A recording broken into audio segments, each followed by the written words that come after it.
Talk365's Talking Wellness segment is brought to you by the Certified Hypnotherapy Training School with wellness team expert Dennis Parker.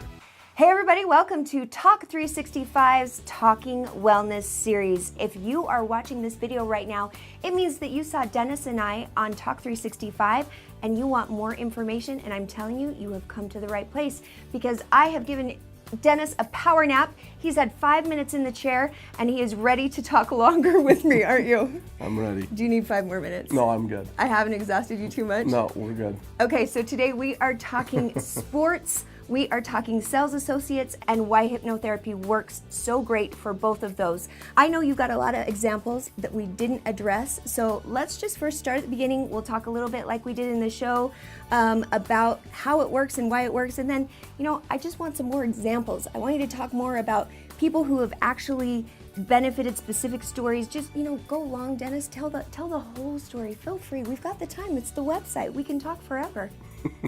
Don't you think they want to hear us? Okay. All right, here we go. Okay, well, there's several factors to it. The first one is when you mentioned performance anxiety. Mm-hmm. Anxiety, as people want to call it, anxiety or fear, or people give it different labels, you know, worry, whatever. Those emotions are generally created naturally by having a negative expectation of the outcome. Okay. So if we think something's going to go poorly or go wrong for us, then normally the natural response to that is we're going to have some fear or anxiety. Mm-hmm. So a lot of that is about how do you change the expectation of the outcome in the mind in advance.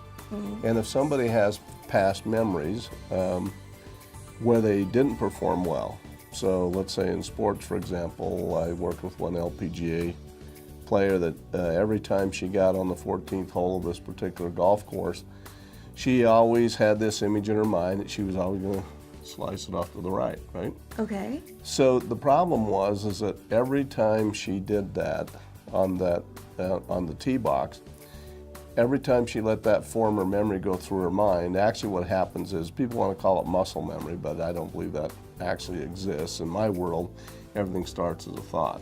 Mm-hmm. So if you have the thought and the memory of doing that last time, and you let that same thought go through your mind just before you perform, that thought through the imagination is what sets the body up to do that same thing again. Wow. So when we teach people how to control their thought processes in those ways, and they can stay out of those former memories or restructure or reconfigure those memories in new ways, now they're not setting up to do the same old thing. They now have a new pattern and they can perform at a new level. Oh my goodness. So I'm immediately going to being a ballet major from the University of Utah. Really prestigious, great school, great education.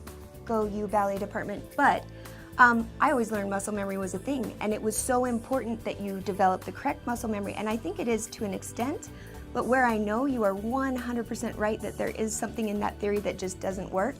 In studio, I could do 2 and 3 turns every time. I was a turner. In a performance, nope. Not consistently like that. You put me on the stage, you put the lights, that anxiety rising, I couldn't do it like there. But in studio, so if muscle memory were 100% true, what I could do in the studio, I should be able to do on the stage, no problem. Exactly. It's in the mind, it's that thought. Exactly, and so what we need to be able to do is go in and work with the athlete or the salesperson, because sales is the same way in the extent that somebody went into the boardroom, they gave this big presentation and it was a bomb. Every time they go into the boardroom, if they haven't correctly dealt with those things or cleared those out of their minds correctly, they go back into the boardroom thinking this may also be a bomb. That's what generates all that anxiety. It's this negative expectation of the outcome. So we teach people how to change those thought patterns and how to create a positive expectation of the outcome. When you do that, you change anxiety and fear into enthusiasm and excitement. And we believe that the emotion in the central nervous system is identically the same emotion. It's just what we choose to call it or label it based on our expectation of the outcome. Ooh, okay, I'm gonna make you slow that down because this is something we've talked about a lot.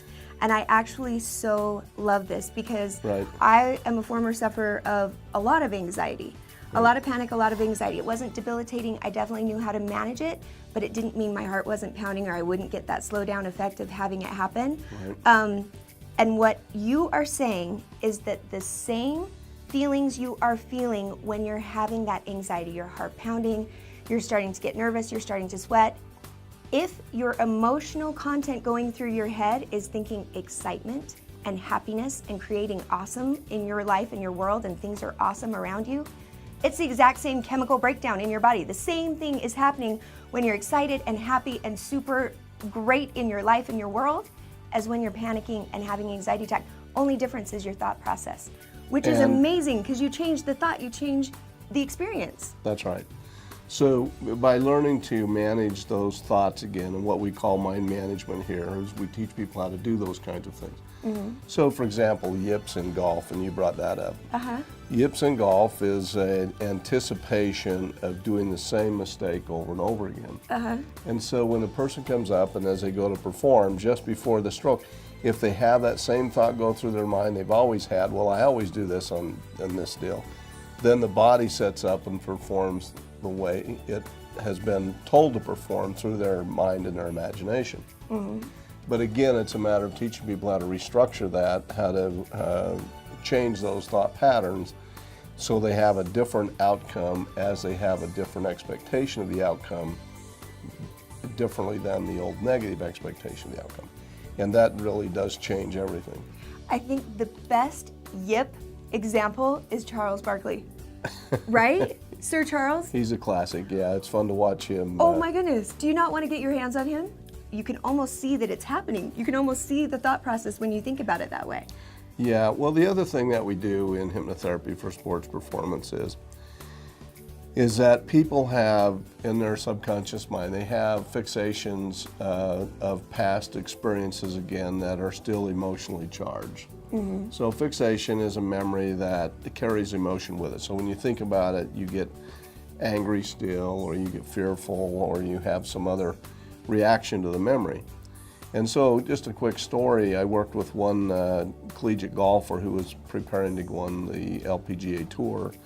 And what her coach was telling me the problem was that every time she would hit the ball, her drives would be short, her iron shots were short, her putts were short, and they were accurate. She was always right on line, she was on target, she was getting all of the fundamentals accurate, but as far as her distance went, she never had the distance. And she was a tall girl, she was actually out of England, and she was here in Arizona when I was working with golfers down there.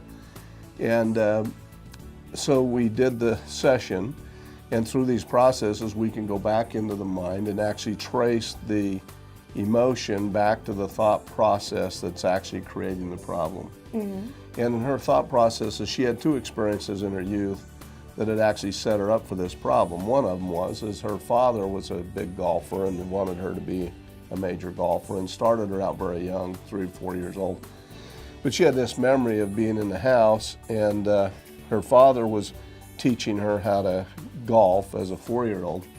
He told her, now swing at it, honey, and hit this ball. And she took this hard swing as hard as she could.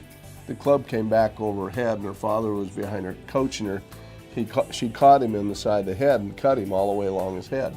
Oh no. Yeah, and he started bleeding profusely. If you ever seen head wounds, head wounds. Oh, they're terrifying. Yeah. So he was there alone with her, and she remembers him putting a towel on his head and driving down to the hospital.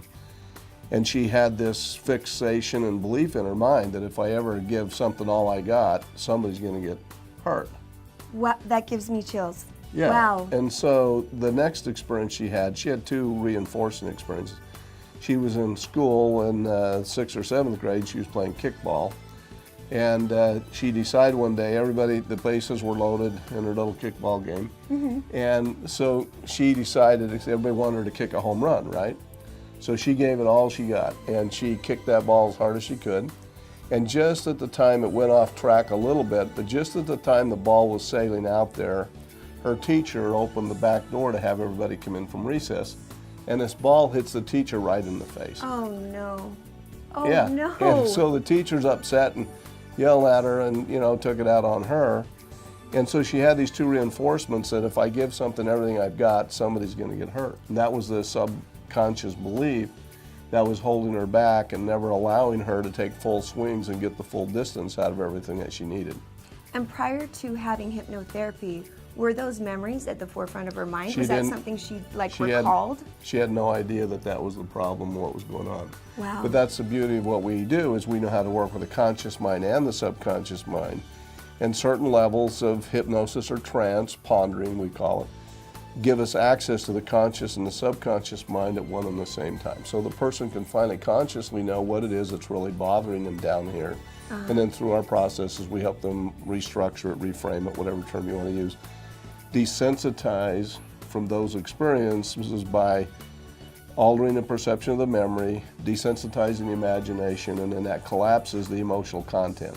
Now the anxiety, the fear of giving it all she all she has again is gone, and now she's hitting all of her distance as well as her accuracy, and her game is vastly improved. I think that process is what you call mental toughness, or at least it's part of that whole process of becoming mentally tough to be able to control and get to the bottom of things quickly. And sales and sports require that, right? Yeah. So we have a program where we teach people in sales and sports, but on the sales side, we teach more of the interpersonal communication skills, because hypnosis is really, and being a hypnotherapist is really a lot about communicating. But where most people have their behavioral issues is intrapersonal communication problems. Intrapersonal communication problems means they have problems in their communication between their conscious mind and their subconscious mind. And you can direct the subconscious in ways that are non-productive and actually double binding. So we can use certain verbiages that actually bind us up, freezes us in our mind, causes us to be stuck, if you will, instead of freeing us up and allowing us to have the liberty to go do what it is we really want to do. So intrapersonal communication skills is an important part of mental toughness. Then we like to go in and we like to desensitize those sensitizing events that are inhibiting people and holding them back, just like I explained with the young lady. And then we teach people what we call our advanced positive mind management skills. And what those skills do is they give a person complete control over being conscious. They know when they're in their subconscious, imaginations, memories, and emotions. And we teach them how to manage their emotions through desensitizing their own imagination. And the imagination and understanding the imagination is our big claim to fame or whatever, is we figured out how the imagination works. And that the imagination, by amplifying it, actually turns emotional content up. By decreasing the imagination, it actually decreases the feelings of the emotion or turns them down. And when you learn to turn the imagination all the way off, you can also turn the emotion all the way off. And it doesn't take long to do that. So people can come in and learn how to manage anger, fears, anxiety, whatever they want to control in their emotional world. And so when you apply that to both sales and golf and sports and other things, it becomes very, very powerful. Absolutely. Well, you sort of threw that away a little on the positive mind management, because I will tell you this, Dennis has been in this field for over 25 years. He's been practicing this. He's written books. He knows the founders. You have discovered how the imagination works. Over the course of this isn't something that everybody who is practicing clinical hypnotherapy understands. This is exclusive to Dennis Parker, this ability to learn how to control the imagination, how it relates to your emotions, and how then if you have control of it, you can change your behaviors. You can get rid of the yips. You can not have anxiety. You can feel excitement. You learn how to do that on your own without the need of a therapist helping you through it. This is just his thing, which is why I'm here, because I want people to understand what a gift you are to us and what a gift the school is and what a huge opportunity it is to get in here and take this class, because I know you have budgets out there. Everybody out there right now probably has something set aside to do some kind of continual education in the field you're in, or just personally you want to do something that would be inspiring, go and take one of those lectures or something like that, or you've got money set aside that you're going to therapy to better your life that way. I'm saying, come here, take the school. Become certified in hypnotherapy, either to become a therapist if you want to change your life in that way and have a whole career change, or have this be your career, or have it benefit you in sports, in performance in any aspect of your life, it is absolutely amazing. It will change it. It will up your game no matter what you do. Speaking of upping your game, if you are a salesperson or you are a sales manager, right now you guys are doing a special thing, a positive mind management workshop for salespeople. How does that work? What you want to do is go to our website, positivemindmanagementservices.com, and click on the sales tab, and all the information is there. But what we're offering is we're teaching salespeople these new mental skills and teaching them emotional skills that will help them to overcome all of the natural fears that salespeople experience. You know, fear of rejection, fear of failure, fear of I'm not good enough, and how to actually have greater self-discipline and stay out of the sales slump. So salespeople have rejection all day long. How do you recover from that instantly and keep going and do your best on every new sales call? So it's very powerful. It really has helped me in my career. And just so people know, I was a sales manager for 30 years and managed a sales force of over 100 salespeople in a 3-state area. And this is an area that I'm very familiar with and have used these processes with for many years. And you worked with your team all the while during your career, helping them overcome their fears and Right. bettering their sales abilities, and it was a positive thing, right? Yeah, it allowed us to, our division led the company year in and year out in sales growth, No big deal. margins, gross profit. Yeah, it was fun. He was just always the leader in sales, just magically, and they would come out and lock him in a boardroom and ask him, "What are you doing, Dennis Parker, to do this every single year?" I shouldn't have told you that story. I love that story. That's amazing. But if you are someone that is in Dennis's shoes and you're managing a team of sales associates or a team in general, I would say come and take this workshop, because it will definitely teach you how to do better in what you're doing already, sales specifically. And I would say, man, I can't help but think of being an actress, and especially in LA and auditioning all the time. It's the same thing as a sales call. I often say that we're the product at the end of the day. Well, it is, and sales is acting. I mean, every new client you go into, you need to communicate with them in their preferred communication modes. You need to make a number of adjustments in the way you present, the way you communicate, and your understanding of what's going on in the call. And so there's a lot of things that we'll actually teach people how to do that will increase their closing rates, improve their overall enjoyment of the process. And to be a commissioned sales rep is a mental game in and of itself, because you've got to be willing to bet on yourself. When I was hiring salespeople on a regular basis, I mean, what I always said, we were always looking for junkyard dogs. A junkyard dog was a person who had the mentality or would accept the mentality of mental toughness that we're talking about, so that when they went into the dogfight, into the boardroom, made the presentation, they're the ones that would come out with a bone. You know, I because like that analogy. I need to be a junkyard dog. well, because in commission sales, you don't get paid unless you sell. It's not horseshoes. You know, you don't get paid for being close. You get paid for getting orders and taking care of customers. And so we teach people those kinds of mental skills that will help them be very, very successful. Oh, that sounds amazing. I definitely need that, because you said the specific preferred type of communicating. I don't know what that means, Dennis. I have not been communicating in a preferred method, obviously. We have work to do. We do. We have work to do, and you know what? So do you. All right, thank you for joining us on our special wellness web series. Be sure and check out all of our videos that we have there from the Talk365 Wellness series. There's more information. There are great things in every single one of them. And if you're interested in becoming a certified hypnotherapist and joining the school, be sure you tell them that Talk365 sent you. Get that textbook discount. And, tell Dennis to teach me how to power nap so that I can slow down once in a while and stop keeping him here so long. We can do that. Yeah? Yeah, we'll teach you that. Caffeine is a tool, Dennis. I don't always have to nap. Well, I nap instead of caffeine. So much better for you. I have so much to learn.